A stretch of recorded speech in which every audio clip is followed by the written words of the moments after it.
নমস্কার বন্ধুরা, আজকে বানাচ্ছি বাটা মাছের একটা রেসিপি। এটা বানানোর জন্য আমি একটা পেস্ট বানিয়ে নেব।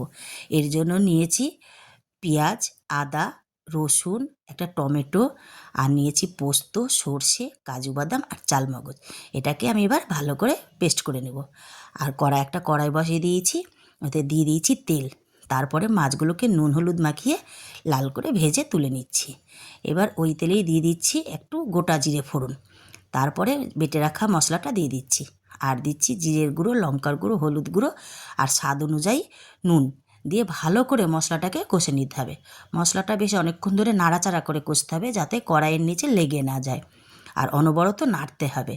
মশলাটা যখন কষা হয়ে গেছে আর মশলা থেকে তেল ছেড়ে দিয়েছে, তখন দিয়ে দিচ্ছি পরিমাণ মতন জল। এখানে জলের পরিমাণ বেশি দেব না, কারণ গ্রেভিটা একটু গাঢ়ই করব।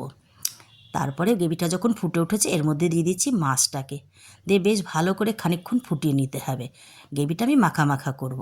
আর এর মধ্যে দিয়ে দিচ্ছি একটু গরম মশলা, দিয়ে ভালো করে নাড়াচাড়া করে নিচ্ছি।